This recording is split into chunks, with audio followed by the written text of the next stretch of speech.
그러면 김진애 의원님 모시고 이야기를 하는 시간을 가지도록 하겠습니다. 김진애 의원님 일단 먼저 저희 화면입니까? 어디가 제 카메라입니까? 제일 큰 카메라, 없습니까? 제일 좋은 카메라로. 안녕하세요. 저 열린민주당 서울시장 후보 김진애입니다. 제가 먼저 와서 제가 싫은 소리부터 먼저 해야 되겠습니다. 어떻게 이제야 초청을 해주는 겁니까? 도대체 제가 김진애 TV에서 유튜브 프렌즈 하면서 공동 MC 하면서 제가 몇 번을 그렇게 공을 들였음에도 불구하고 경선이라고 열린민주당 내 당내 경선이라고 공정성을 지켜야 된다고 절대로 초대를 안 하는 우리 김성회 대변인의 옳은 정신과 옳은 태도를 찬양을 하지만 역시 섭섭하긴 섭섭했습니다. 그래서 제가 그날 바로 공천 끝난 날 바로 그날 얘기했어요. 이번 연휴 첫날 하는 겁니다. 그래가지고 여기 나왔어요. 예, 설 연휴에도 뭐 저희가 이제 방송을 하는 이유도 그렇고 사실 뭐 되게 모시고 싶었는데 뭐 말씀하신 대로 이유가 있어서 저희가 이제 공정을 기하기 위해서 그렇게 했고요.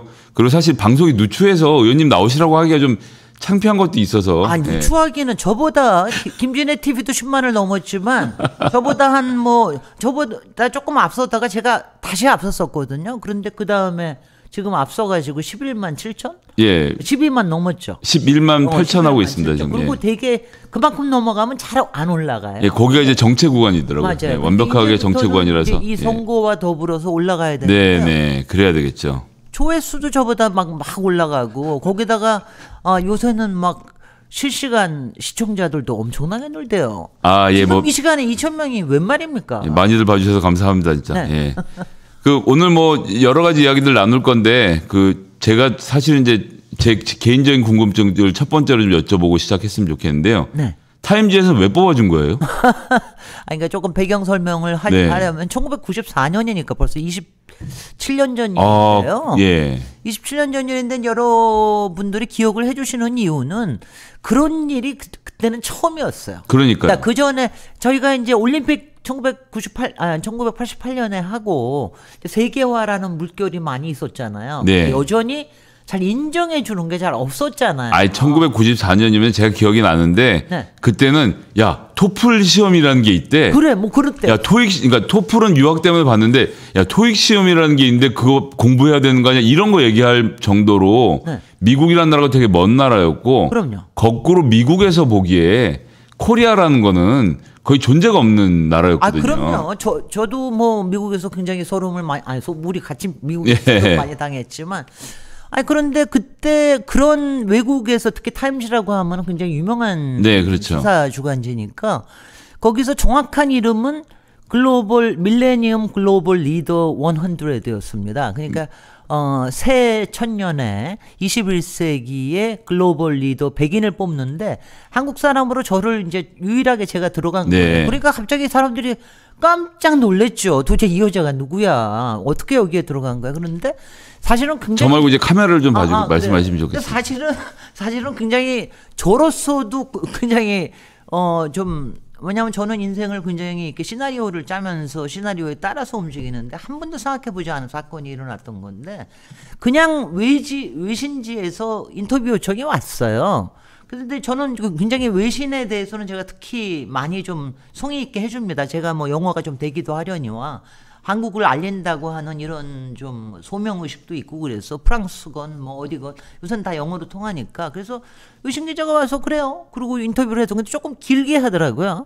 무슨 목적인지 하나도 얘기 안 했습니다. 네. 그러니까 조금 길게 해서 이거 굉장히 심사하듯 하는 왜 질문 같은 거 있잖아요. 그런 거를 막 질문을 하고 그래서 되게 웃기네 자기네들은 이렇게 얘기를 했어요. 한국에 새로 떠오르는 여러 활동하시는 여러 사람들을 추천해서 올리려고 그런다. 그냥 여러 사람 중에 하나라고 생각을 했지요. 그런데 또 나가면서 저에 대해서 얘기할 수 있는 사람 5명을 또 꼽으래요. 그래서 그것까지 하다 이렇게 평판 조회를 하는 거죠.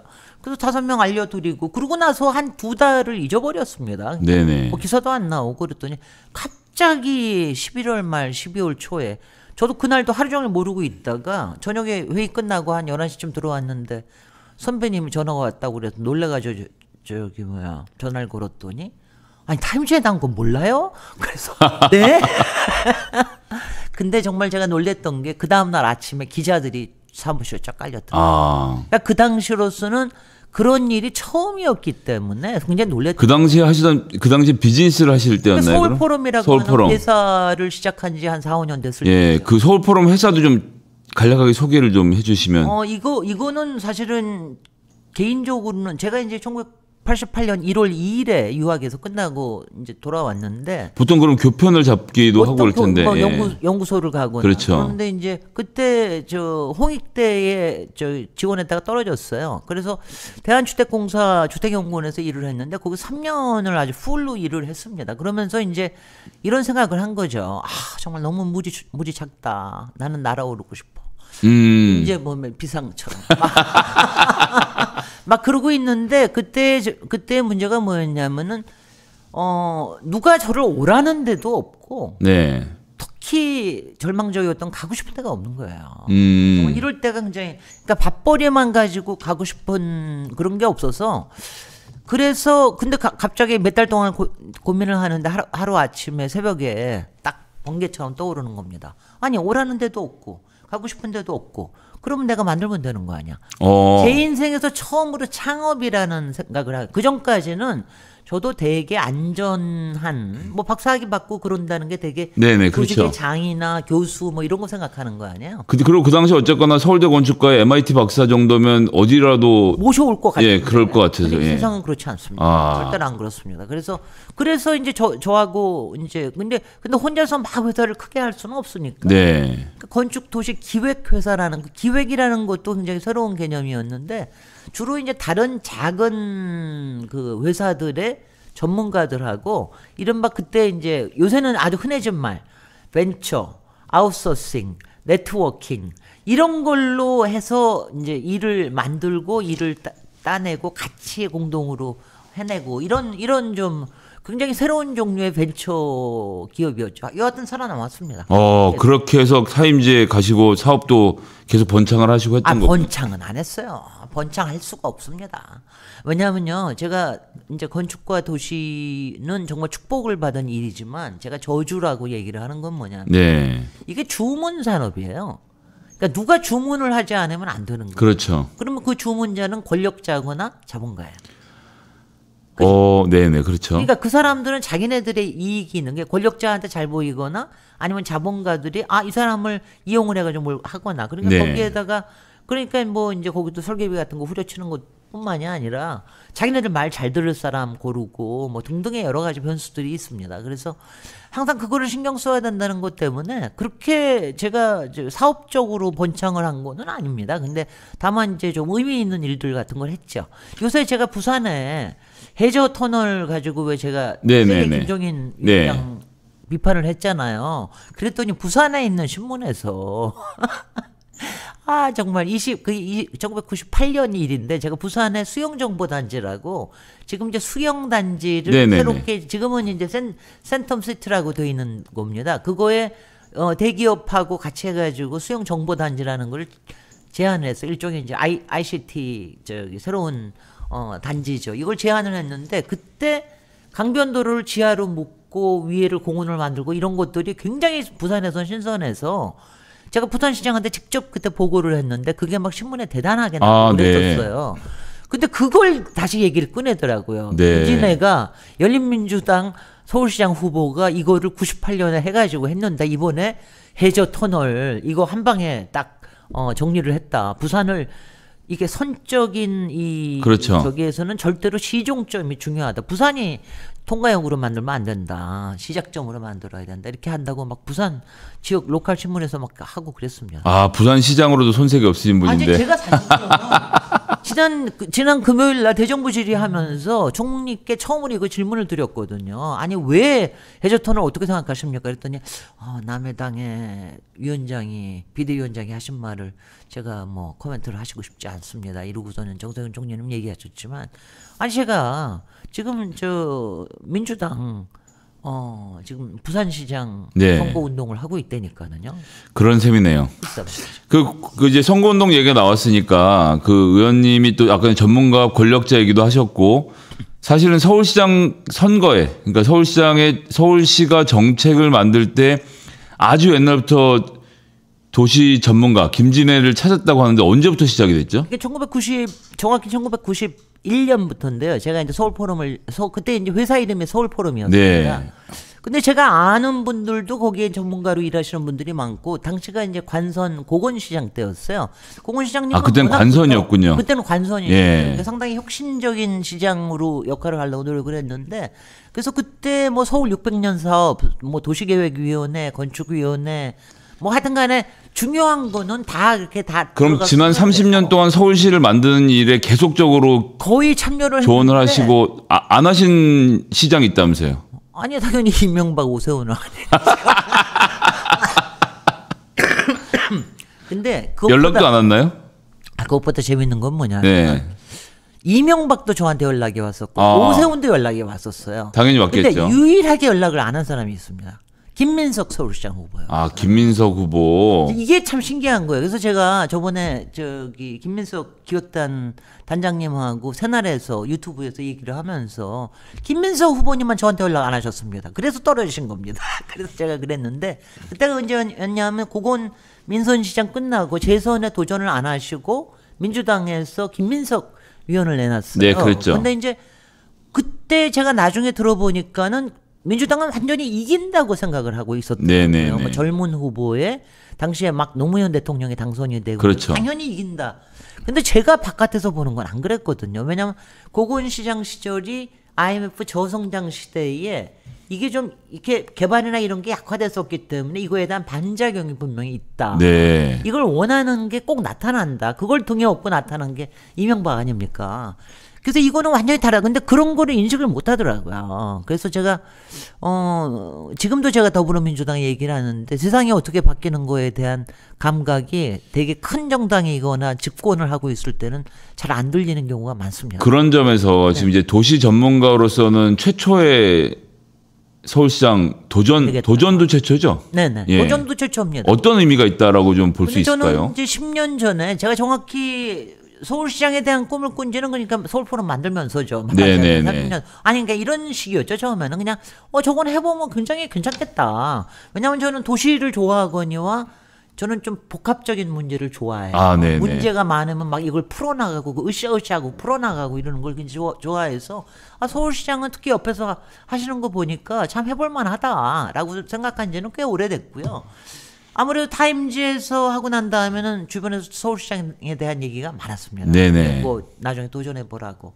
정치권에서도 그래서 저를 계속해서 2년에 한 번씩 괴롭혔죠. 근데 제가 꿋꿋이 이제 안 하다가 2003년에 열린 우리당에 들어올 때는 그때 제가 저를 이제 약간 영입식으로 얘기하신 정동영 의장께도 말씀드렸어요. 나 서울시장에 관심 있다. 그래서 이제 용산에도 지역구에도 나가고 그랬던 거. 그러니까 선거에 서울시장에 관심 있다고 그러니까 바로 지역구에 내보내두고요. 당시에 박영선 후보는 당시에 이제 정동영 의장 바로 옆에 붙어서 대변인 하면서 비례대표로 갔고, 저는 용산에 나가서 이제 보기 좋게 떨어졌고, 그때 이제 제가 공동선대위원장을 했는데 정말 공동선대위원장 중에 떨어진 사람은 저밖에 없었어요. 4명 중에. 그래서 이제 그러고 그동안 그 이후에도 여러 뭐 과정을 보다가 2009년인가요? 제가 2010년입니다. 라디오 프로그램에서도 서울시장 나가고 싶다고 인터뷰도 하시고. 질문을 하면 나는 항상 관심이 있다. 내가 그러니까 이게 해보고 싶다라고 해봄직한 일이라고 생각하는 거에 첫 번째 리스트에 올라와 있으니까.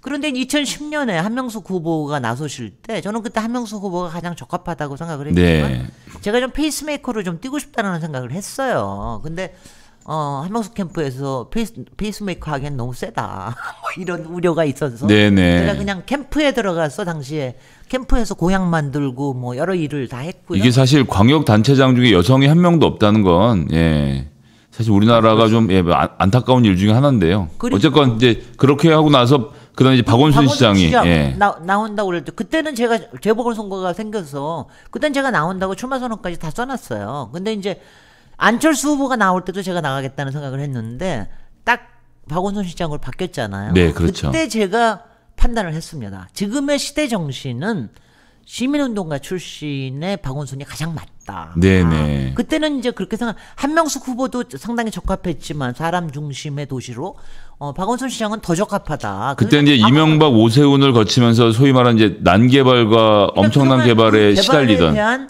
거품 개발에 대한 피로감에 시달리고 있을 그렇죠. 때였거든요. 네네. 그때는 박원순 최고다. 부채도 엄청 늘었었고요. 그랬었습니다. 그래서 그러다가 이번에 확실히 제가 나선 이유 중에 하나는 지금의 시대 정신은 제가 아까 서울이 복잡하다고 그랬지만 지금은 더 복잡합니다. 네. 지금 당장 현안의 이슈가 되는 부동산 거품과 그다음에 코로나 위기를 하는 이런 절박한 문제를 풀어가는 데는 이걸 제대로 아는 사람이 풀어가야 된다. 더구나 1년 반짜리, 1년 3개월짜리 시장 아닙니까? 그래서 저는 상당히 제가 전문가로서 그동안 지금도 서울시에서 일하시는 분들이 저에 대한 신뢰가 상당히 높고요. 더불어민주당이 무서워서 말을 못하고 있을 뿐이죠. 그리고 더불어민주당에서도 상당히 제 지지가 좀 있지 않아요? 사실은? 아, 그럼요. 적합도로, 서울시장 적합도로만 따지면은 제가 이를걸요? 이제 가서 뭐 토론만 한번 붙으면 바로바로 이게 결과가 나올 거라고 저는 생각을 하고 있어요. 지금 사실 뭐 공약이 많으신데 다 발표를 못 하고 계시는 것도 좀 있지 않습니까? 왜냐하면 세부적으로 더 들어가지 못한 게 그동안 이제 경선이 우리가 있었잖아요. 네네. 근데 제가 경선 때문에 우리 옳은 소리 못 나온 것도 있지만 가장 큰 것 중에 하나가 네. 그러니까 말하자면 사실은 경선 과정에서 깊게 발표를 제가 이제 몇 번을 약속을 잡다가도 이제 또 안 하고 그런 게 일단 이제 우리 정봉주 후보님이 나오실지 안 나오실지 특히 27일 날 어떤 판결이 나올지 네. 이 부분에서 이제 조심스러운 거 있고 네. 이미 경선을 시작을 하고 나니까 통합이라고 하는 이제 상당히 서울시장 선거하고는 좀 관련이 없는 이런 합당 부분에 대한 이슈를 들고 나오시니까 제가 이 공약으로 뭘 더 얘기를 하고 해도 하나도 주목을 못 받겠더라고요. 그래서 제가 총괄적으로만 발표를 하고 지금은 이제 공식 후보가 된 다음에 제대로 발표하겠다. 이렇게 해서 지금 다음 주부터 계속해서 세부 공약들을 발표할 지금 시간들을 지금 잡아놓고 있습니다.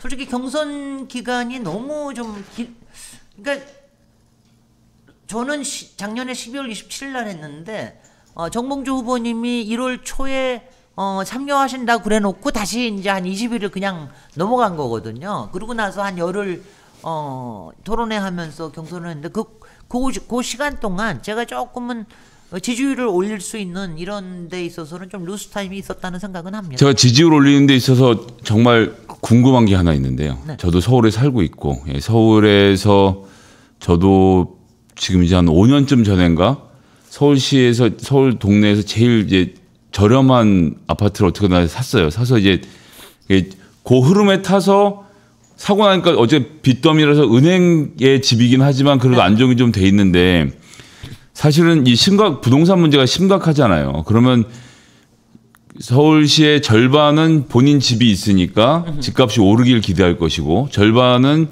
전월세에 살고 있으니까 집값이 오르지 않기를 기대할 것이고 그런 가운데 내가 사는 집은 쌌으면 좋겠고 내가 집을 산다면 집값이 올랐으면 좋겠다. 이런 욕망들이 복잡하게 얽혀 있는데 이거를 어떻게 그러니까 한 방에 해결이란 건 없겠지만 지금 한 방에 해결한다는 건 다 거짓말들이니까 그런 거 믿지 마시고요. 어떤 방향으로 가야 되는지.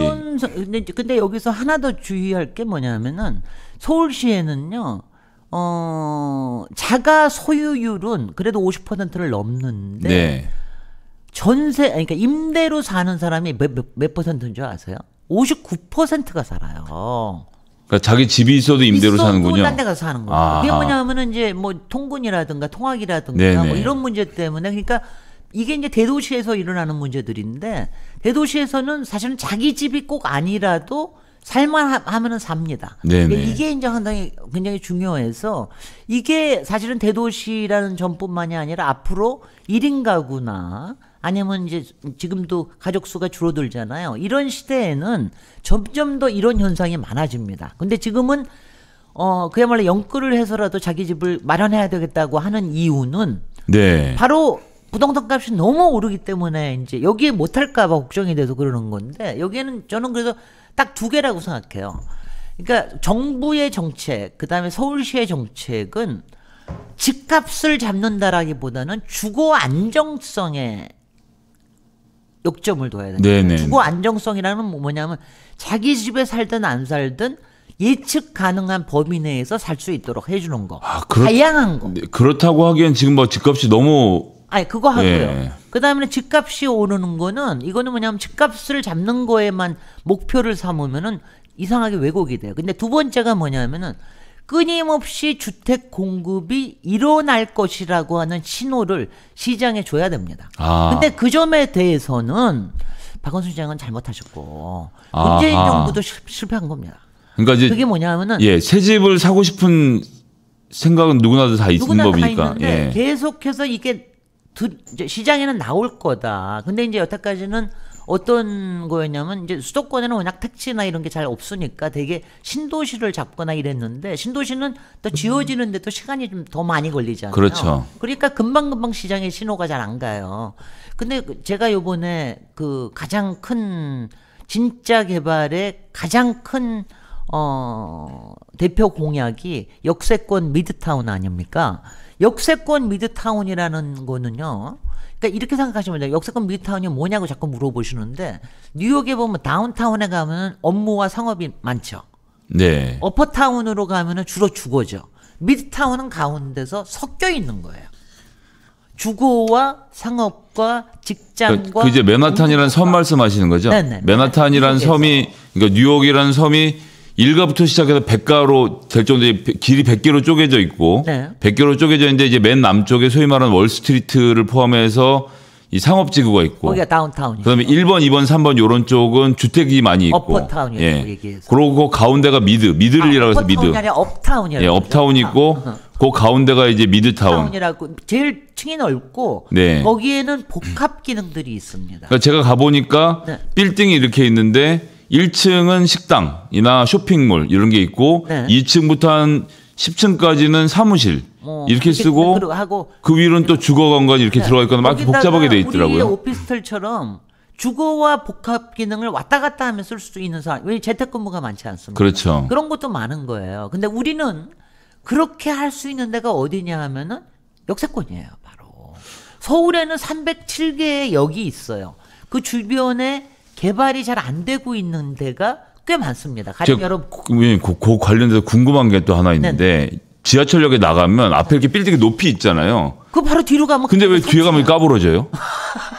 까부러진다고 표현하지 말고 그게 도시 계획이 잘못되어 있어서 그러는 거고. 못 찍게 하기 위해서 그런 건가요? 앞에는 상업지역이나 근린상업지역으로 해놓고 뒤로 가면 바로 일반 주거지역으로 가서 250%의 보통 5층 정도, 5, 6층까지 짓는 이렇게 되기 때문에 그렇습니다. 그러니까 여태까지는 뭐냐 이제 우리나라의 도시 문화가 우리나라 옛날 것처럼 간선 문화예요. 우리도 왜 예전에 시골에 가다 보면은 쭉 따라가다가 간선에 몇 개 있고 뒤로 가면 다 농촌이잖아요. 네네, 그것처럼 그렇죠. 도시에 와도 간선에만 높은 게 있고 그다음에 뒤로 가면은 말씀하셨던 그러니까 축 처집니다. 그러니까요. 이게 왜냐하면은 근데 이거를 좀 더 지구 형태로 가게, 그러니까 일종의 디스트릭트로 가면은 그 안에서 여러 가지가 섞이면서 일어날 수가 있거든요. 그런 건 용적률을 올려줘야 되는 건가요? 그게 이제 요번에 그 변창흠 솔직히 이제 변창흠 장관하고 저하고는 꽤 오래된 뭐 이제 정책에 대한 동지 같은 사람입니다. 그리고 박원순 시장 시절에도 많이 관여를 하면서 얘기를 했는데 우리나라에서 네네. 알겠습니다. 이 마이크 성능 좋은 모양이죠. 우리 김현진 인턴입니다. 특별 출연하셨습니다. 오늘 휴일이라서 딴 사람은 못 오고 우리 인턴이 오셨습니다. 좋네요. 저도 이게 너무 왜 더 가까이 대고 얘기해야 되는 줄 알고 열심히 가까이 대고 얘기했는데 그래서요. 왜냐하면 서울에서 그동안 빠져 있는 게 그러니까 신도시 했다. 그다음에 아파트 단지 해봤다. 여러 가지 했고 그다음에 재개발했다. 산둥성에 있는 거 이런 것도 다 해서 했다. 근데 정작 꼭 해야 되는 지하철이라고 하는 대중교통수단과 정말 한 6, 700만이 사용하고 있고 매일매일 사용하고 있고 가장 손쉽게 대중교통이 되고 있는 이 지하철역 주변을 우리는 활용을 하지 않은 것이다. 그럼 그 주변에 땅값이 올라가는 거 아닌가요? 그래서 네. 여기서 이제 지금 이제 눈 반짝반짝 하지 마시고요. 네. 지금 이번에 어차피 살 돈도 없어요. 발표할 때 예. 역세권 이제 저는 미드타운이라고 이제 역세권 고미라라고 얘기를 하는데 이거는 서울시에서 지구지정권과 도시계획권을 가지고 있고요. 네. 그다음에 2월 4일 이후로 이게 이제 만약 거래가 있다. 그러면 현금 청산하겠다. 뭐 이런 식으로 세게 나왔거든요. 그러니까 이건 대단한 거거든요. 이게 뭐냐면 그렇게 안 하면 지금 뭐 다 같이 오르니까. 그러니까 또 한편에서는 지금 이제 경제신문부터 해가지고 왜 거래 자체를 막느냐 뭐 이러면서 얘기 나오는데 그거는 피치 못할 단계라고 생각이 네네. 들고요. 제가 이래서 서울시장이 정말 중요하다는 얘기를 더 하는 겁니다. 왜냐하면 서울시장이 그냥 앞으로 조례도 만들어야 돼. 굉장히 디테일한 게 많네요. 디테일할 뿐만 아니라 이런 의사결정을 하는 과정에 뭘 결정을 해야 그 다음에 무슨 영향이 있는지를 알아야 돼요. 그거는 안철수가 알겠어요? 나경원이 알겠어요? 박영선이 알겠어요? 예. 우상호도 잘 모를걸. 관련돼서 그러니까 조금 전에 말씀한 박원순 시장 얘기도 했지만 박원순 시장이 개발에 대한 어떤 알레르기 반응, 개발은 안 되고 마을을 만들자 이렇게 조금 도시 조그맣게 하자 이런 얘기만 하다 보니까 사실은 저는 잘 모르지만 요런 말씀 드리고 싶은 게 이제 저는 마포에서 지역구에서 계속 보좌관을 해서 거긴 예를 들어서 거기는 마포가 개발되는 과정을 보면 원래 마포 종점 밑으로는 고양시고 다 시골 동네였던 건데 거기다가 월드컵 경기장 집어넣고 DMC 집어넣고 이러면서 지하철 연결하면서 상암이 확 개발이 되면서 확 도시가 만들어졌잖아요. 그건 그때 다 결정할 때요. 그때 그게 지금 이제 빛을 발하는 거네요. DMC 그러니까 정말 DMC를 만든 거는요. 고건시장이 가장 잘해놓은 그때 한 거군요. 그때 기억을 다 만든 그 제가 알기로는 원래 상암동이 고양시였다고 들었는데 그게 편입이 되면서 서울시가 커진 건데 근데 제가 뭐 건축이나 이 도시 분야 분야는 제 전공이 아니라서 근데 지금은 그런 성장 동력, 개발 동력이라는 게 지금 서울에 있나요? 어디? 지금 그러니까 너무 떨어져 있는 거예요. 그 다음에 그게 떨어진 이유는 박원순 시장이 아무래도 좀 그런 대규모 개발과 관련돼서는 아무래도 좀 주춤하신 게 있었던 건가요? 비판을 하고 싶지는 않지만 비판이 아니라 제가 또 방향을 돌리는 것에 대한 이야기를 할 수 있어야 되긴 하는 거니까. 부분에 좀 더 진취적이고 도전적으로 할 필요가 있는데. 그리고 이제 한편으로는 민주당이나 민주 진영에서 개발의 얘기를 하는 건 사실 쉽지 않은 친구들도 있거든요. 그러니까 가령 예를 들면은 우리가 지금 이제 가장 큰 거 중에 하나가 GTX가 들어오면서 서울시가 좀 바뀌잖아요. 구조가 바뀌면서 새로운 동력들이 막 생깁니다. 그 중에 하나가 삼성역의 그 마이스라고 이른바 컨벤션과 뭐 이제 여러 가지 정보와 이런 거를 만드는 거였는데 그걸 가지고 청와대에 가서 이걸 하겠다고 이제 3기가 되니까 박원순 시장 얘기를 했어요. 근데 이제 청와대에서도 자꾸 억누르는 것도 있었지만 박원순 시장은 그걸 저 같으면 뭐 엄청나게 적극적으로 왜냐하면 이게 왜 필요하고 어떻게 하고 이거를 다 얘기를 할 텐데 그런 거에 적극성이 잘 없었던 겁니다. 그래서 전문가들이 아무리 그걸 만들어줘도 서울시장이 뛰어야 되는 몫이 있는데 이런 부분이 좀 약했다라고 하는 거를 제가 정확하게 비판을 할 거예요. 근데 저는 그런 점에 주저함이 없다. 그래서 서울경제개발공사라고 하나요? 예. 서울경제개발공사 같은 것도 저는 IMF 때 고건시장 시절에도 제안을 했는데 그렇게 이런 거 하나 만들려고 그러면은 저게 많습니다. 왜냐하면 기존의 기득권들의 카르텔들이 많아가지고. 근데 지금은 SH공사가 주택 공급을 하는데 거기서 복합 개발도 조금 하고 있는데 저는 얘기를 하는 게 SH공사는 정말 서울 하우징 공사가 돼야 된다. 앞으로는 그냥 공공임대도 많아지고 그러기 때문에 거기에서는 관리까지 해줘야 되거든요. 서비스와 더불어서. 그러니까 할 일이 점점 그쪽으로 가고 이른바 복합 기능, 첨단 기능, 그리고 뭐 새로운 뭐 디지털 르네상스 기능 이런 거 같은 거는 좀 다른 데서 해야 된다. 그게 경제개발공사. 그러니까 경제개발공사, 뉴욕의 경제개발공사가 지금은 이제 1993년에 세워져 가지고 지금 이제 활동을 하고 있는데 여기서 활동하는 게 그런 새로운 거점을 만드는 것뿐만이 아니라 새로운 산업이 일어날 때 그 산업에 대해서 특히 스타트업이니 창업 벤처니 이런 거 거기에 대해서 공공 건물을 지어 가지고 공간도 지원을 해주고 그리고 실제로 투자도 해주고 마케팅도 해주고 그리고 기존의 산업들이 재탄생하게 그러니까 가령 뉴욕 같으면 아시다시피 네. 한쪽에는 금융산업과 첨단 산업이 있지만 또 한편에서는 소호 같은 패션도 있고 뭐 그렇죠. 패션 사업이 있고 가죽 아트, 사업도 예, 있고 그렇습니다. 막 이렇잖아요.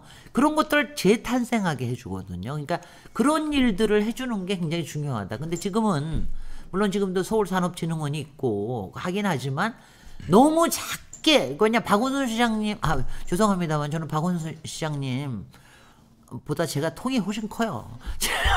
제가 왜냐하면 남자들보다 제가 통이 훨씬 큰 게 왜냐하면 저는 뭐가 되게 만들려고 그러면 뭐가 되게 만들 때 어떤 게 필요하다라고 하는 걸 아는데 네. 박원순 시장님은 이렇게 여태까지 사회적 조합이나 이런 부분에 익숙하셔서 그런지 작은 거에 이 링크에만 너무 관심이 많으셨다. 이거를 제가 좀 지적을 하고 싶고요. 그다음에 박원순 시장님이 또 하나가 또 잘못하고 계시는 부분이 있습니다. 이게 제가 앞서 얘기한 네 사람이 만약 서울시장이 된다면 다 그렇게 될 일인데 서울시의 일이라고 하는 거는요. 특히 이제 일은 국토부보다 더 힘든 게 뭐냐면 여기는 현장의 일이잖아요. 네, 그렇죠. 처음에 결정을 하면 이 결정이 뒤에 어떤 영향을 미치는 것까지 다 생각을 해서 결정을 해야 됩니다. 그리고 그 단계를 제대로 밟아 나가야 되는데 만약 그걸 안 하고 마지막에 가서 가령 시민 뭐 어떤 운동가가 뭐 하고 이거 안 된다 반대하고 나면은 다시 원점으로 돌리는 거 이런 걸 안 해야 돼요. 제가 그 말씀하시니까 하나 생각나는 게 있는데 박원순 시장이 그런 일을 하도 몇 번 해가지고 제가 뉴스공장에까지 나가서 이게 뭐냐면 전임 오세훈 시장이 한 거라면 모르겠습니다. 본인이 만들어 놓은 계획인데 이거를 마지막에 틀어놓으면 이 계획을 믿고 그동안에 공공이든 민간이든 다 사업계획 세우고 주민들하고 같이 일해왔던 게 물거품이 되란 말입니까? 그러니까 지금 이런 거예요. 딱 DMC역이 그런 건데 DMC역에서 서울시가 롯데한테 네. 4천억 원인가 해갖고 필지 3개를 팔았어요. 네. 쇼핑몰을 지으라고. 그랬는데 쇼핑몰을 롯데가 지으려고 하니까 그 망원시장에 있는 상인들을 포함해서 그 지역 주민들이 동네 상권 중다고 안 된다고 반대를 하는데 그럼 적극적인 중재를 해서 조정안을 만들어서 풀어줘야 되는데 알아서 하세요라고 하고 그냥 던져놓고는 4년이 그냥 시간이 지나가더라고요. 네. 그러니까 이런 것들을 보면 그러니까 그럴 거면 아예 처음부터 롯데한테 안 팔고 공공 개발을 했어야 되는데 그것도 아니고 롯데한테 쇼핑몰을 지으라고 팔고는 그냥 놔두니까 사실은 동네에서 지역 주민들 이 갈등을 또 조정해 주는 것도 아니고 그냥 그렇게 시간이 가더라고요. 그러니까 그 박원순 시장님의 한계는 뭐였냐면 이분은 주로 공공도 아니고 주로 사회운동 쪽에서 일을 했잖아요. 사회운동 쪽에서는 공공에 반대하고 민간은 거부하면서 사이에서 역할을 하는 분이기 때문에 네. 공적인 과정에서 어떤 단계에서 어떤 결정을 내려야 되는지 그리고 민간 개발이라고 하는 거는 어떤 과정을 통해서 이게 사업이 굴러가는지 그리고 공공과 민간을 어떻게 중간중간 엮어줘야 일이 되는지 이걸 잘 이해를 못 하신 거예요. 근데 저는 이제 그걸 이제 그런 부분들에 대해서 강점이 있으시다는 말씀을 주시는 거고요. 네. 그렇게 해야 됩니다. 예, 얘기가 이제 점점 더 어려워지고 있기 때문에 얘기 좀 자 이제 하여튼 저는 잘할 거다.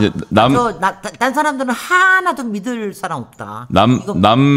그러니까 이제 딴 사람들 못 믿을 얘기를 조금 했으면 좋겠는데 재밌는 얘기. 디스하는 거 제일 좋아합니다. 그 이제 디스 잘해요. 어쨌든 지금 나와 있는 후보군들을 보면요, 안철수 후보, 나경원, 오세훈, 그 다음에 이제 우상호, 박영선 이렇게 5명이 뭐 이러잖아요.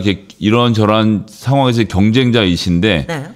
그 후보들 중에서 이런 공약은 진짜 안 된다라든지 뭐 후보 캐릭터에 대해서 한 말씀씩 좀 5명을 다 하실 필요는 없고 찝어서 몇 분. 예. 일단 박영선 지금 여론조사 1위를 다루는 이 부분 내 공약은 완전히 거품 공약. 저는 그러니까 에드벌룬 공약이라고 얘기를 합니다. 풍선이 언제 터뜨리는 거예요? 완전히 SF 영화에 나오는 걸 가지고 어떤 게 주로 SF의 21부 콘서트 도시, 수직정원 도시 그거 말도 안 되는 소리고요. 서울을 21개로 생활권으로 만든다는 거죠. 왜냐하면은 저는 이게요.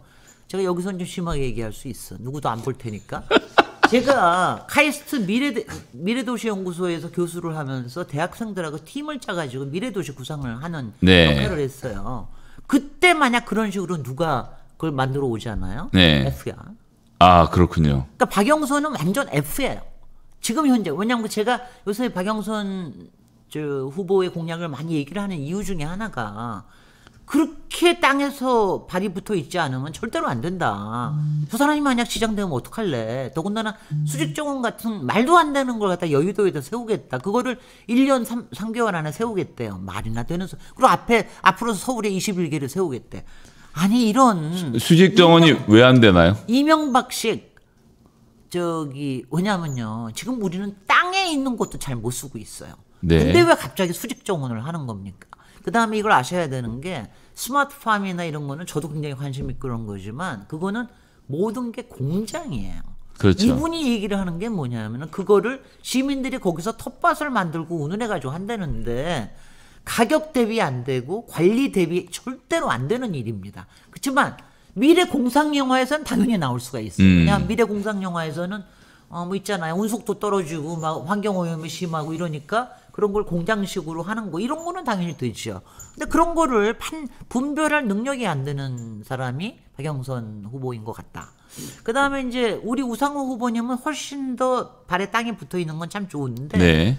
뭔가 계획 수치를 내놓을 때 제가 제 표현에 의하면은 이렇게 표현을 해요. 결정하는 데만 5년 걸릴 일을 지금 1년 3개월짜리 우리가 5년 시장이라 할지라도 그거를 지금 할 수 있다고 얘기를 하면 그거는 헛공양이지. 박영선 의원은 30년 후 공약을 하시는 거고. 이분은 10년쯤 뒤에 그러니까 가령 공공주택을 지하화해서 간선도로 지하화나 아니면 지하철 지하화해서 그 위로 했다.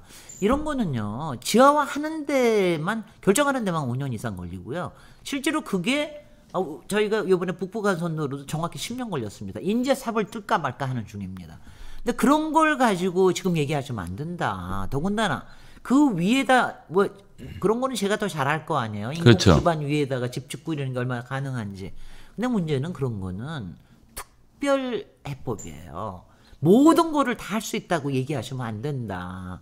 제가 역세권 미드타운을 자꾸 얘기하는 이유가 역세권은 잠재력이 있는 땅이 이만큼이 우리한테 있는 거예요. 조금만 개발 방식만 이걸 해주면 그리고 거기서 공공임대도 상당히 확보할 수가 있는데 네네. 왜 돈 들여가지고 공공 집안을 만들어가지고 거기를 하느냐 이런 거에 대한 감이 없다. 그런가 하면은 뭐 이제 뭐 복지나 이런 부분에 대해서는 우상호 후보는 좀 탄탄하고 그 다음에 안철수 후보는 근본적으로 감이 없는 분입니다. 그러니까 그분은 75만 원을 짓겠다고 그러는데 5년 동안 주택을 그거는 말도 안 되는 일이거든요. 지금 평균 서울에 지금 한 8만 원씩 지어져요. 네네. 이번에 국토부에서 얘기를 해서 열심히 한다 하더라도 기껏해야 10만에서 12만 정도 사이예요. 그것도 네네. 대단한 겁니다. 근데 75만 원이면 1년에 15만 원씩 짓겠다는 거 아닙니까? 그렇죠. 서울에 200만 원을 짓던 90년대에도 평균 9만 5천이었습니다. 아. 이런 거에 대한 감각이 없는 사람이에요. 그땐 빈 땅도 꽤 있을 때였잖아요. 그럼요. 그때는 빈 땅에 저쪽에 잠실 쪽이나 그렇죠. 이쪽에 강동구로 넓혀가고 강서 쪽으로 넓혀가고 그럴 때도 못했던 일을 그런 식으로 공갈을 하면 어떡하냐고. 완전히 그거는 그러니까 이런 거를 제가 현실적으로 얘기를 해야 되는데 자꾸 이제 그 언론에서는 그것만 띄워주는 거 숫자만 띄워주는 건데 이제 조금 있으면 이제 토론회나 이런 게 통하면 검증이 될 거고요. 그 다음에 저는 나경원은 그냥 잘 보지도 않지만 나경원도 헛공약은 숫자 노름하는 건 마찬가지에다가 나경원은 그렇게 본인이 특혜를 많이 받고서 한 특혜 인생이라 그럴지 모르겠는데 왜 이렇게 서울 시민한테 특혜를 주겠다는 공약을 하는 거예요. 그리고 공약도 마음껏이래. 마음껏 할 수 있는 도시가 어디 있습니까? 그렇죠. 자기나 마음대로 마음껏 할 수 있지. 그래서 자기 마음껏 서울시를 망치는 걸 못 보겠습니다. 제가 그렇게 얘기를 하는 거고요. 오세훈 시장은 전 시장이지만 오세훈 전 시장은 지금 안 될 가능성이 높으니까 얘기하면 아무래도 시장을 해보지 않았습니까? 그렇죠. 6년 동안 시장을 해보고 무책임하게 서울시를 버리고 애들을 밥그릇을 걷어차고 나간 사람이기 때문에 네. 못 봤지만 적어도 서울시장을 해봤기 때문에 비현실적인 부분에 대해서는 안 내놓더라고요. 차근차근히 따져보고 이렇게 하더라고요. 그러니까 이번에도 주택 공급 숫자에 대해서도 이번에 국토부가 내놓은 거를 잘 살펴보고 검증을 해서 내놓겠다라는 식이에요. 조원희 청장도 그런 점에서 마찬가지입니다. 네. 조원희 청장은 잠깐 문제를 지적을 하자면은 서초구에서만 사셨기 때문에 온실 속에서만 사셨기 때문에 자꾸 이게 이 모든 거를 뭐 반값으로 해주겠다 이런 얘기 하나 하는 거는 좀 나경원하고 조금 비슷한 것 같아요. 그분의 공약까지 사람들이 알 수 있는 게 별로 없을 것 같아서 예, 뭐 그런 정도 하면 될 것 같고요. 다시 이제 의원님 얘기로 좀 돌아와서 저희가 서울에 먹을거리들 만드는 일 중에 디지털 르네상스 얘기를 하시던데 네. 그러니까 그게 뭔지 좀 구체적으로 그림이 안 그려져요. 이게 서울시가 뭔가 해줄 수 있는 게 있는 건가요? 자, 제가 이제 박영선이 지금 디지털 어쩌고저쩌고 하면서 21개로 만들겠다 이런 네. 얘기를 하는 게 아니고요. 하여튼간에 그러니까 디지털보다 더 위면 뭐 AI 정도 되겠지만 지금 ICT 관련된 거 이런 부분들은 실제로 해야 될 일들이 엄청나게 많습니다. 빅데이터 사업도 그렇고 앞으로는 플랫폼으로 연결시키는 사업도 이거는 코로나 시대에 더 중요하다는 걸 알게 됐는데 근데 문제는 이거를요 공상과학 하듯이 하면 안 돼요. 네. 현실적으로 어떻게 우리가 이용을 하는지를 생각을 해야 돼요.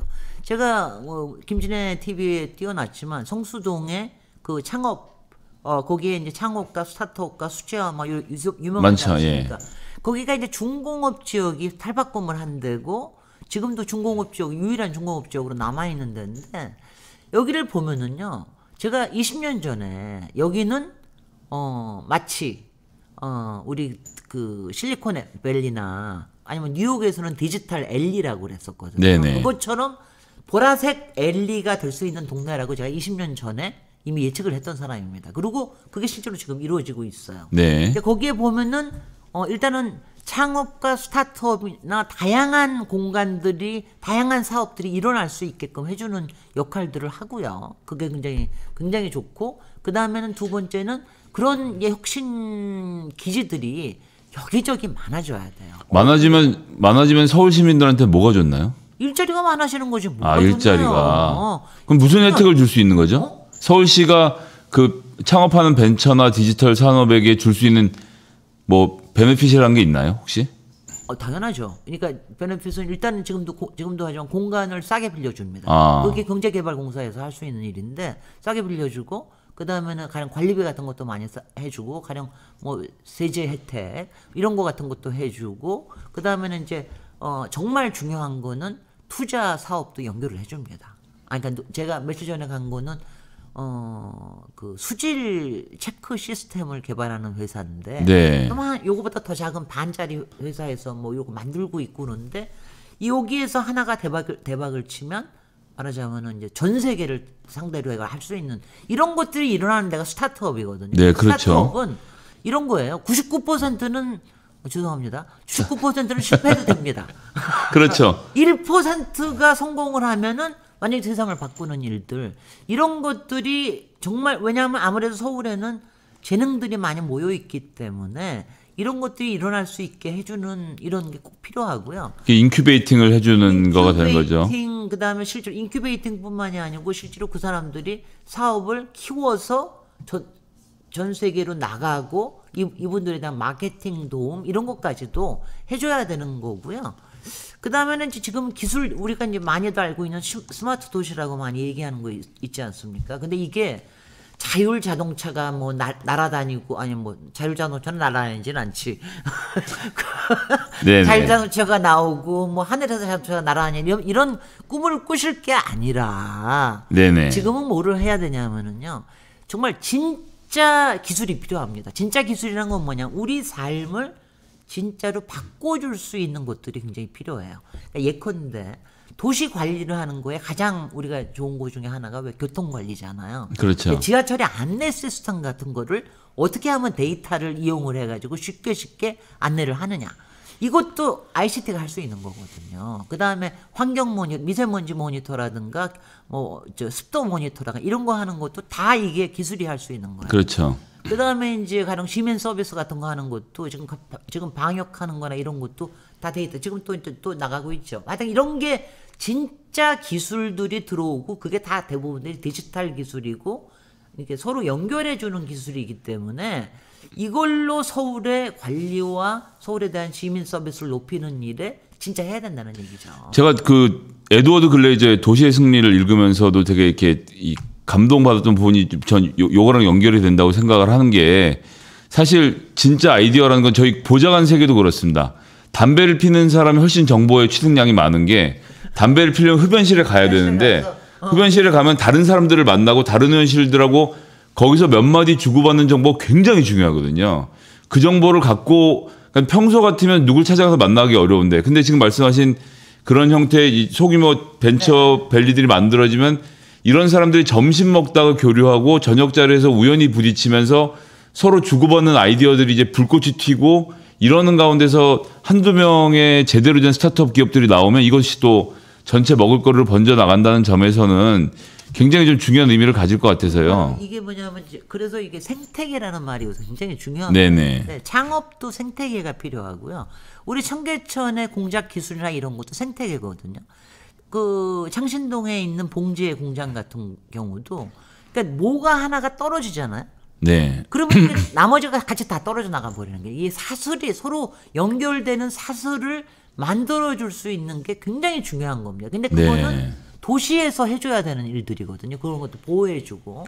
그래서 이런 것들이 필요하고요. 다만 그 에드워드 글레이저의 도시의 승리는 그냥 나쁜 것도 있으니까. 아 그렇군요. 거기에 뭐 그거는요.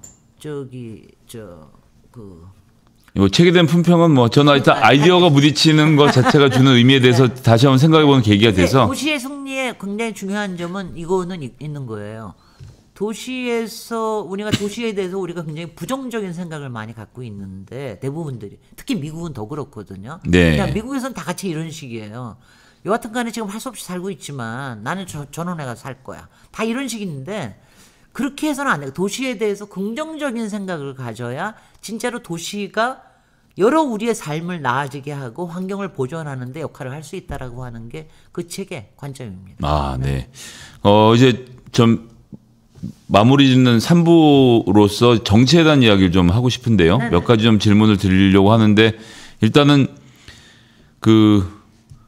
이 김진애라는 분이 이 범민주 진영에서 출마한 것에 대한 의미를 본인은 어떻게 규정을 하고 계시는지. 그러니까 이제 도시 전문가로서의 김진애 얘기는 저희가 충분히 들은 것 같고, 네. 예, 정치적 영역에서 열린민주당의 김진애 의원의 출마 이것은 어떤 의미를 가진다고 저희들이 생각하는 게 좋겠습니까? 제가 그래서 제가 이런 거 제 말로 하면 그럴 것 같아서 제가 굉장히 많이 서울시장을 촉구하는 여러 가지 이런 엄청나게 많은 댓글들이 있는데 읽을게. 저는 김진애 의원님이 열린민주당으로 출동하셔야 된다고 생각합니다. 첫 번째, 달고 다른 정치인들의 그렇고 그런 공약 사이에서 아무도 생각하지 못했던 핵심을 찔러서 당연하게 받아들이던 관행과 습관을 지적하고 개선할 수 있는 사람. 두 번째, 도시의 기능을 근본적으로 이해하고 개선해서 발전시킬 수 있는 전문가. 세 번째, 조직 친화력과 장악력을 타고난 사람. 이걸 할 때는 제가 조금 부끄러워합니다. 그 다음에 네 번째, 이게 중요한 건데 비주류의 반란을 원하는 인간의 기본 심리에 적합한 사람. 제가 우리 어저께 노무현 대통령 네. 겁니다. 이게 기적을 만들 수 있는 힘을 가지고 있다. 그런 에너지를 가지고 있다. 그 얘기고요. 그 다음 다섯 번째, 열린민주당의 정신을 선거를 통하여 보여줄 수 있는 인물. 이거는 열린민주주의와 개혁과 실사구시입니다. 그 다음 여섯 번째, 여성이기에 박원순 시장의 업적과 발자취를 마음껏 받들고 계승할 수 있는 위치. 네네. 저는 이제 이런 열린민주당의 후보로서 이제 지금 여러 가지 얘기들이 있지 않습니까? 여기는 뭐 말을 좀 얘기를 해주시고 그러면 좋겠다 싶은데 일단은 제가 수락 연설문에서도 굉장히 조심스럽게 썼습니다. 여러 가지를 세게는 썼지만 조심스럽게 쓴 게 뭐냐면은 지금 이번에도 가령 박영선 안철수 가지고 팽팽하다.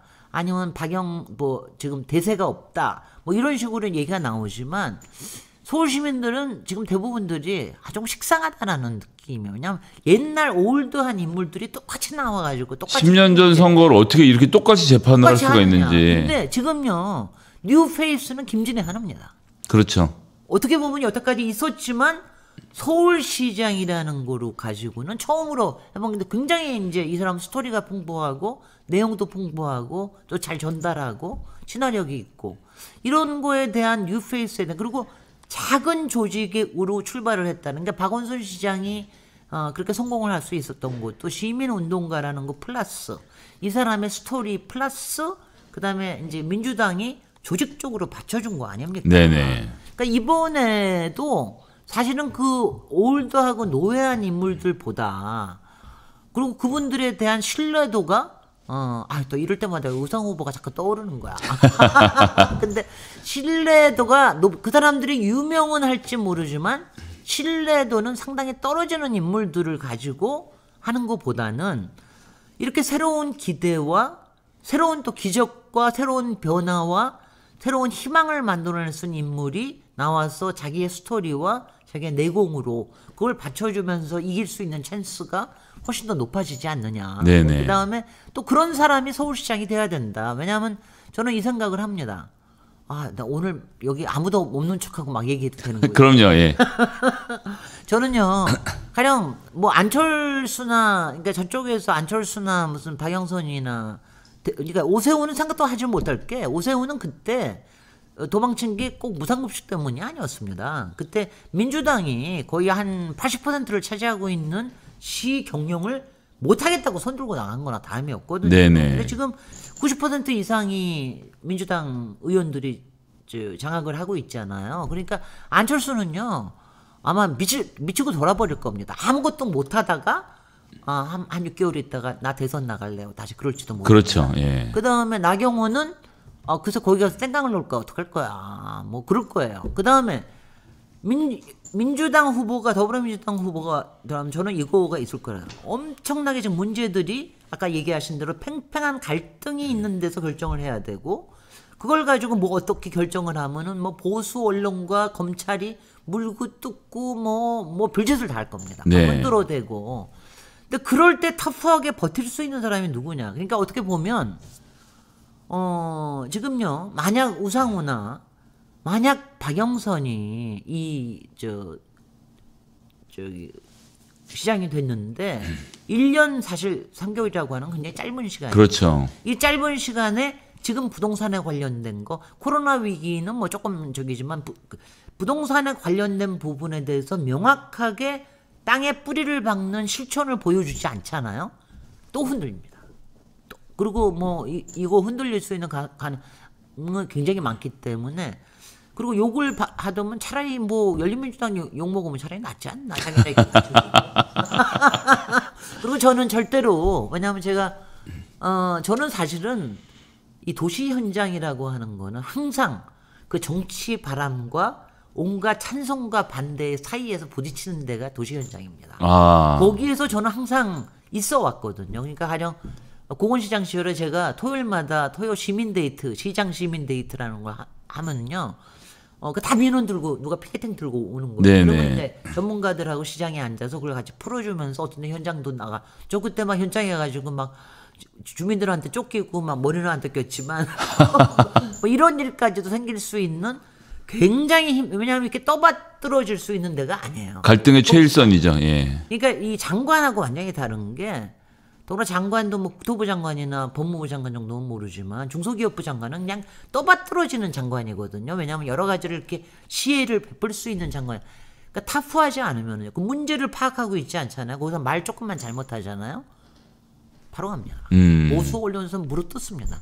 근데 제가 얼마나 언론하고도 더 잘 재미나게 지낼 거예요. 그럼 이제 결국은 저희가 뭐 이미 이게 타프할 수 있는 사람이 서울시장을 하고 있어야 그래야 우리가 대선도 이길 수가 있지. 여기서만 흔들리거나 이러면은요.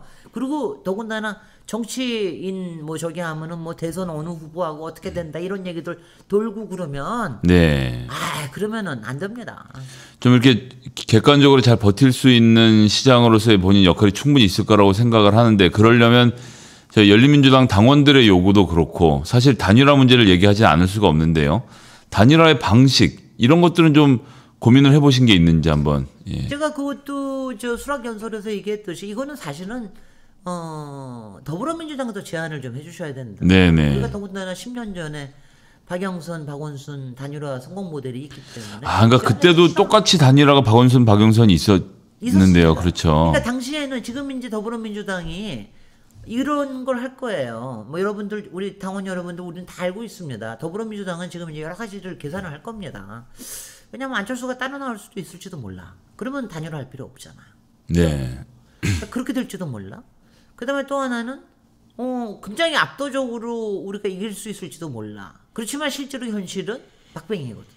그럼요. 그러니까 뭔가가 이렇게 뭉쳐야 된다는 걸 아는데 그런데 시간은 뒤로 가면 갈수록 뭐 박영선한테 더 유리할 거 아니면 죄송합니다만은 자기네들 후보한테 더 유리할 것 같아. 그래서 뒤로 미룰 수도 있어요. 그러면 이제 우리는 그거에 따라서 할 수 없이 단일화에 그쪽 제시하는 일정에 따라서 갈 수밖에 없는 건데 물론 타협도 하고 그러겠지만 적어도 적극적으로는 나와야 된다. 이게 왜 그러냐면은 10년 전에는 사실은 박영선과 박원순이 비등비등했습니다. 지지율이. 그때는 안철수가 박원순한테 얹어줬기 때문에. 네네. 기껏해 제가 열심히 해도 한 10% 두 자릿수 이상으로 올라갈 거 아니에요. 요거 가지고는 너무 약하지 않나 이런 생각 가지고 니네들 별로 하찮다 이러면은 이제 그건 굉장히 바람직하지 않은 태도다.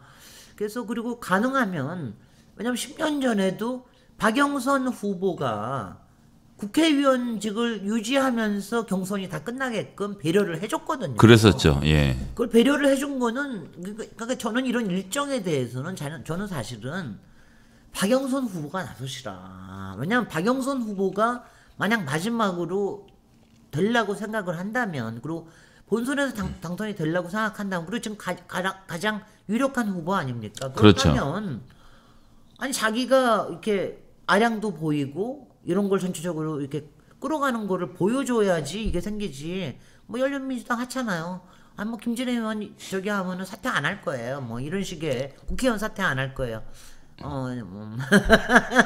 뭐 이런 식으로 남한테 맡겨두듯이 떠받들여두듯이 이렇게 하면 신뢰도가 점점 떨어진다. 지금 당장의 거품 인기, 지금의 지지는 상당히 만들어진 거품일 가능성이 높거든요. 뭐 이런 얘기를 하는 겁니다. 예, 뭐 이제 단일화 과정까지 앞으로 한 달 남은 기간이 뭐 한 달여 남아 있고 그런 과정 가운데서 어쨌든 열린민주당의 김진애 후보는 본인의 공약과 정책과 이 아젠다로 승부를 하셔야 되는 상황이라고 생각을 하고요. 그런 거 관련돼서 또 이제 많은 분들이 더 많은 이야기들을 들을 수 있는 공간들이 좀 열렸으면 좋겠고 옳은 소리 이제 거기에 조그만 힘이라도 보탰으면 하는 마음인데요. 옳은 소리 독자들에게 한 말씀 좀 마지막으로 남겨주시고 그러나서 저희는 피해갈 수 없는 증문즉답 코너를 잠깐 진행을 해서 우리 댓글로 좀 질문을 받도록 하겠습니다. 예. 옳은 소리 아마 여기 들어오시는 분들은 당원뿐만이 아니라 지지자들 일반 시민들도 많으실 것 같아요. 이렇게 소수 정당에 아직 지지율이 약한 후보는 사실은 언론에서 별로 크게 주목을 안 해줍니다. 근데 물론 지금 이제 조금 나아졌습니다. 다음 주부터 굉장히 많은 인터뷰들이 있는데요. 언론 노출이 크게 못 되는 대신에 사실은 이런 선거에서는 제일 중요한 게 입소문입니다. 네. 입소문, SNS 소문, 그다음에 손소문이라고 그러더군요. 요새는 뭐 댓글 같은 것들, 검색 같은 것들 이런 것들을 좀 열심히 해주시기 바라고요. 그걸 갖다가 자발적으로 해주시는 만큼 큰 힘이 되는 건 없습니다. 언론에서는 일부러 자기네들이 만들지만 우리는 그런 파워 브로커들하고는 달리 우리는 진정성을 가지고 기적을 만들어 볼 수 있게 옳은 사람들, 네. 옳은 이들, 옳은 자들께서도 많이 도와주시기 바랍니다. 김진에너지 서울시에 충전하겠습니다. 네, 여기까지 해서 저희 아침부터 옳은 소리 방송은 준비한 것은 다 했고요. 여러분들이 혹시 궁금하신 게 있으면 댓글 몇 개 통해서 질문 받고 그리고 방송은 마치도록 하겠습니다. 저한테 질문 오는 건 아니죠? 질문 있으면 잠깐 하시고 하시고 예. 이리저리 보나 김진애 의원님 문선에 이제 질문은 아니고 다들 칭찬만 해주고 계셔서 김성애 대변인 김진애 의원님 최강욱 의원님 좋아서 옳은 소리 시청하신다는 종로 구마정님도 계시고요. 찐애 언니 지지합니다. 박수빈님. 예. 김진애 의원님 서울시장 당선해야 됩니다. 화이팅. 이민호님. 예. 김진애 의원님 서울시장 되셔서 배워 화이팅. 예. 최승희님도 말씀 주셨고요. 들어온 거예요. 예. 누님 찐언니라는 말을 싫어하신다고요. 찐언니라고 해주세요. 예, 김불사조님. 네. 예, 찐언니 서울시장 가자. 뭐 김불사조님 말씀 주시고 우선은 선명한 구호로 여론을 선점하시라고 또 덕담도 주셨고요. 콩푸봉원님. 예, 질문은 딱히 없으신 걸로 해서 여기까지 해서 저희 의원님은 다음 일정 있으셔서 또 이동하시는 걸로 하겠습니다. 네. 함께해 주셔서 감사합니다. 네, 고맙습니다. 네, 감사합니다. 또 불러주셔야 됩니다. 아, 예, 그럼요. 예, 네. 자주 모시도록 하겠습니다. 예. 관련해서 저는 조금 더 질문이 있으시면 받도록 하고요. 하도록 하겠습니다. 진해가 되자. 예, 윤혜원님 감사합니다. 오른자로 열심히 동력할게요. 서울 친정 친구들에게 연락 주시겠다고 조은진님 말씀 주셨고요. 입소문 손소문.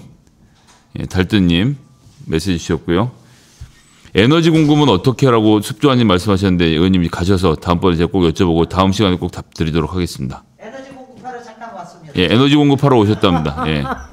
등천. 네.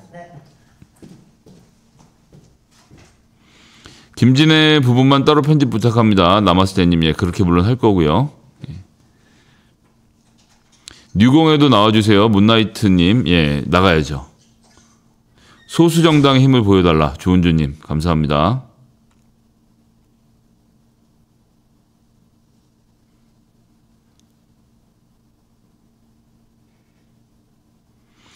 DS팡님, 속 시원하게 시사를 해설해 주신 열린당 대변인님 감사합니다. 조명이 좀 밝았으면 좋겠습니다. 오늘 조명이 좀 어두웠습니다. 다음부터는 꼭 밝게 하겠습니다. 전희님 귀여웁시다고 또 불러주시나요? 자주 나오실 겁니다, 이제. 선거 전에 이렇게 후보 능력만으로 확신을 가질 수 있었던 경우는 처음인 것 같다. 서울 사람들이 꼭 알아줬으면. 메이파이브님 감사합니다. 나이트폴님, 예, 문선혜님, 저희가 지난번에 말씀드렸던 대로 오른자들이 6개월이 넘어가면 플래티넘 메달을 받으실수록 돼 있는데, 예, 플래티넘 메달을 보는 것도 저는 오늘 처음인 것 같습니다. 임정현 님도 해주시고요. 예, 6개월간 오른자로 함께 해주신 많은 분들께 정말 진심으로 감사 인사드립니다. 예, 회비가 아깝지 않은 훌륭한 컨텐츠는 못하더라도 성실한 컨텐츠로 보답하도록 하겠습니다. S장님 질문이 좋았다고 칭찬해 주셔서 감사하고요. 국회의원 포기하고 끝까지 도전을 지지합니다. 고현주님 3월 7일까지 3월 8일에 결정해야 되는 상황이고요. 남편이 옆에서 들으면서 물어보기를 박영선 후보보다 100배 낫다고 말씀하고 계시다고요. 페피티피님 감사합니다.